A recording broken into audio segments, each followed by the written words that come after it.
Wife of 18 years cheats with 20-year-old guy upstairs, husband comes home and beats him. Husband hired the best divorce lawyer in the town to punish his wife and show her place. Joseph's heart pounded in his chest as he silently pushed open the front door of the home he had shared with Mathilde for nearly 2 decades. The house was suspiciously quiet, with only the faint sound of music drifting from the upstairs bedroom. He had returned early from his business trip, planning to surprise his wife and maybe even take her out for a spontaneous dinner date. As he made his way upstairs, each step felt heavier, an ominous prelude to what he was about to discover. The door to their bedroom was ajar, and through the sliver of space, Joseph's world came crashing down. There, in the room that had witnessed the highs and lows of their marriage, was Mathilde with a young man he faintly recognized as their neighbor's college-aged son. Rage coursed through Joseph's veins, a fiery mix of betrayal and disbelief. The young man scrambled out of the bed in a panic, stuttering apologies as he hurried past Joseph, who stood frozen, his gaze locked on Mathilde. She sat there, disheveled and wide-eyed, her mouth opening and closing as if words had abandoned her. The silence was deafening. Joseph felt as though he was drowning in a sea of emotions, each wave crashing over him with brutal force. He wanted to yell, to demand an explanation, but the words wouldn't come. Instead, he turned and left the room, the image of Mathilde's betrayal etched into his mind. Downstairs, Joseph found himself pacing the living room, each step a futile attempt to outrun his thoughts. How long had it been going on? Had he been so blind?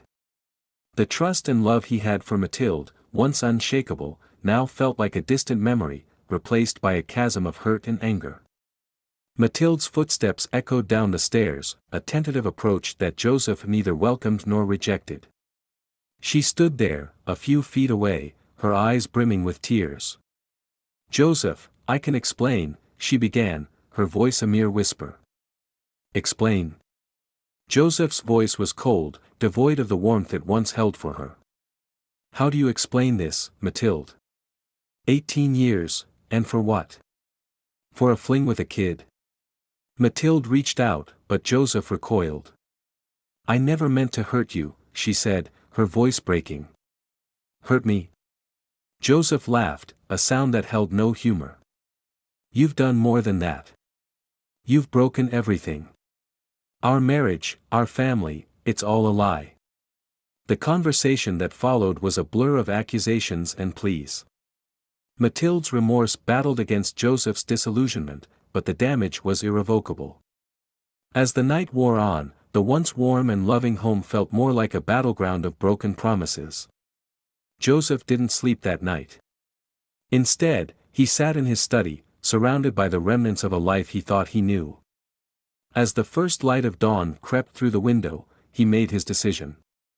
He would file for divorce, but not just any divorce. He would use his financial expertise and connections to ensure that Mathilde was left with as little as possible. This was more than a divorce, it was retribution. A way to regain control, to punish Mathilde for her betrayal. As the sun rose, casting a new day over the world, Joseph's path was clear. His heart might be shattered, but his resolve was stronger than ever. In the early light of dawn, the world outside seemed oblivious to the turmoil that had upended Joseph's life. The decision he had made in the darkness of his study now set in motion a day that would mark the beginning of a bitter legal battle. Joseph, sitting at his desk, scrolled through his contacts, his finger hovering over the name of a renowned divorce attorney, Martin Reed. With a deep breath, Joseph dialed the number. The call was brief, an appointment was set for the same day. As he ended the call, Joseph felt a sense of grim determination settle over him. He was about to embark on a path that would change the course of several lives, but his resolve was unwavering. At Martin Reed's office, Joseph was greeted with a professional warmth that did little to ease the cold knot of revenge in his stomach. Martin was a man in his late 50s, with a reputation for being a ruthless advocate for his clients' interests. His office was adorned with accolades and certificates, a testament to his success in the legal field. "Mr. Joseph Allen," Martin began, his voice smooth and confident, divorce proceedings can be complex, especially when substantial assets are involved. What exactly are you looking to achieve? Joseph's reply was measured, his voice betraying none of the emotional turmoil he felt. I want a divorce, and I want to ensure that my wife is left with as little as possible. She has betrayed me, and I intend to protect what I've worked hard for. Martin regarded Joseph with a shrewd gaze. Understood. However, you should be aware that the courts tend to favor a fair and equitable division of assets. Joseph leaned forward, his eyes hard. I'm not concerned about what's fair. I've been in finance for years, I know there are ways to protect assets. I'm willing to explore every legal avenue available. Martin nodded slowly, a hint of a smile playing at the corners of his mouth. Very well. There are certainly strategies we can employ. Offshore accounts, trusts, and other financial maneuvers can complicate the division of assets. However, these actions require precision and discretion. The discussion that followed delved into the intricacies of asset protection. Joseph provided Martin with detailed information about his finances, including investments, properties, and business ventures. Martin listened intently, occasionally jotting down notes, his mind already formulating a strategy.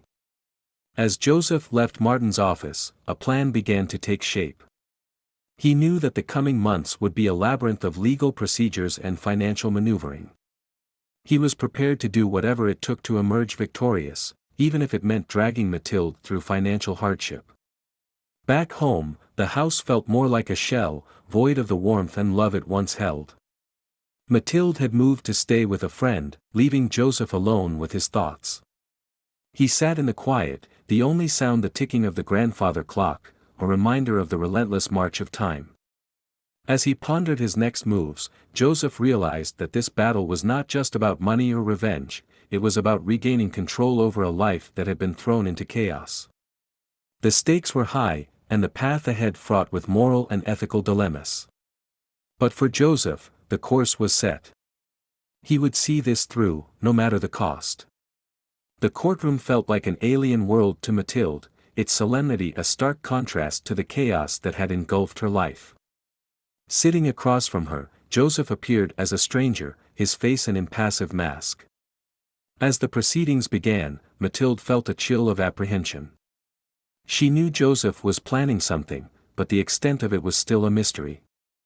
Joseph's lawyer, Martin Reed, was the first to speak. His voice was calm and authoritative, outlining Joseph's contributions to their finances and painting Mathilde as a reckless spender, a narrative that twisted the knife deeper into her already wounded heart. Mathilde's lawyer, a young but passionate woman named Sarah, countered with arguments about Mathilde's role as a supportive spouse and mother, emphasizing her non-financial contributions to their marriage.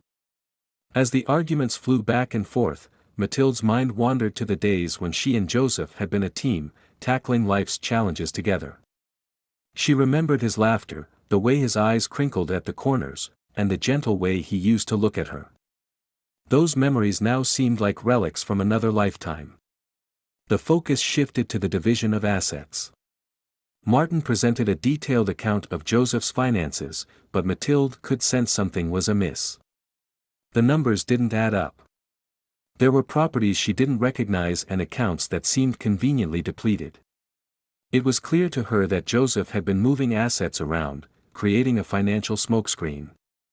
Sarah tried to challenge the discrepancies, but Martin skillfully navigated around her objections, citing legal complexities and privacy concerns.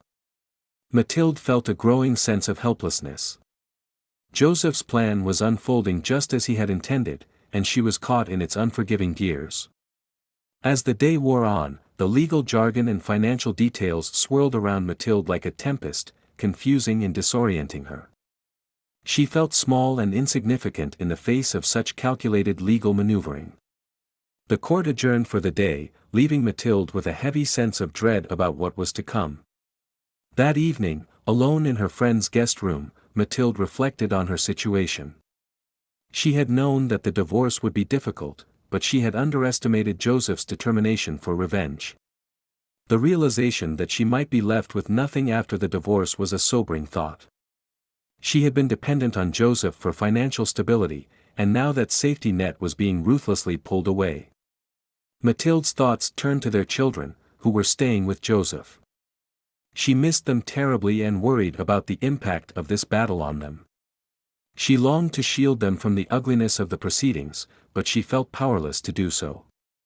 As she lay in bed, the events of the courtroom replaying in her mind, Mathilde realized that this battle was about more than just money.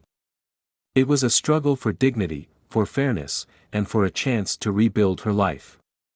She resolved to fight back, not just for herself, but for her children's future. The next morning, Mathilde met with Sarah, her resolve strengthened. They discussed new strategies to counter Joseph's financial maneuvers and to bring to light his deliberate attempts to leave her destitute. Mathilde knew it was going to be an uphill battle, but she was ready to stand her ground. The fight for her rights had just begun, and she was determined to see it through to the end. Mathilde sat alone in the small, sparsely furnished apartment she had rented since the separation. The walls were bare, the atmosphere starkly different from the warm, lively home she once shared with Joseph and their children. She gazed out of the window, lost in thought, the city lights blurring into a cascade of distant stars. The financial strain was becoming unbearable. Joseph's tactics in the courtroom had been devastatingly effective. The accounts and assets she thought were part of their shared life had been meticulously shielded or moved, leaving her with a fraction of what she had expected. Her lawyer, Sarah, was doing her best, but the legal battle was like fighting a phantom, elusive and ever-changing. Mathilde thought back to the early years of their marriage, how she had supported Joseph through his career, putting her own aspirations on hold to focus on their family. Now, the irony of her situation was a bitter pill to swallow. Her dependence on Joseph had become her greatest vulnerability. Her phone rang, snapping her back to the present. It was Sarah, her voice cautiously optimistic. "Mathilde, I've been going over Joseph's financial disclosures again. There are inconsistencies we can challenge, but it's going to be a tough fight." Mathilde sighed, a mix of hope and trepidation. "What are our chances, honestly?" Sarah paused before replying. "It's going to be difficult. He's covered his tracks well. But I believe we have a shot. We just need to stay focused and persistent." The call ended with Mathilde feeling a renewed sense of determination. She couldn't let Joseph's actions dictate the rest of her life. She had to fight for what she deserved, not just for her own sake, but for the dignity and security it represented. In the days that followed, Mathilde threw herself into the legal battle with a newfound vigor. She spent hours with Sarah, reviewing documents and strategizing. They explored every legal avenue to uncover and challenge Joseph's financial manipulations. But the struggle wasn't just legal, it was deeply personal. Mathilde grappled with feelings of guilt and remorse over her affair. She knew her actions had played a part in their marriage's downfall, but the punishment Joseph was exacting felt disproportionately cruel. The emotional toll of the divorce was also affecting her relationship with her children. The few times she saw them, she could sense the confusion and hurt in their eyes.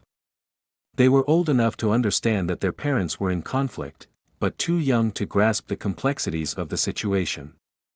Mathilde ached to explain, to apologize, to make them understand, but words failed her. As the weeks turned into months, the strain of the legal battle began to wear on Mathilde. The once confident and vibrant woman found herself battling bouts of anxiety and despair. However, in her darkest moments, she found an inner strength she didn't know she possessed. She began to rebuild her life, piece by piece, drawing on reserves of resilience and independence. Mathilde started exploring job opportunities, determined to regain financial independence. She also began attending a support group, where she found solace in the stories of others who had faced similar challenges.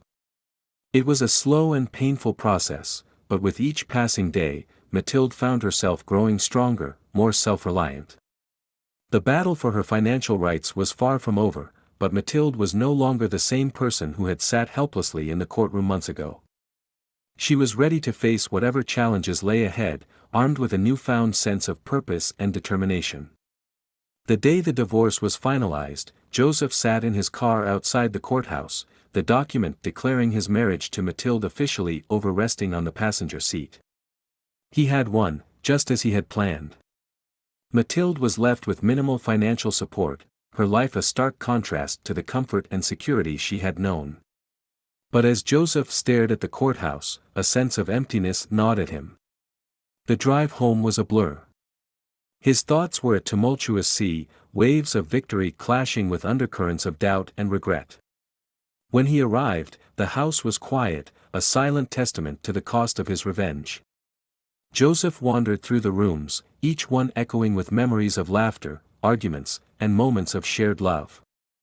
Now, they were just empty spaces, hollowed out by his relentless pursuit of retribution. In the study, Joseph sat down and let out a long, weary sigh. He had spent so much energy and focus on the legal battle, using his financial expertise to ensure Mathilde's downfall. But in the quiet aftermath, the sweetness of victory he had anticipated tasted more like ash.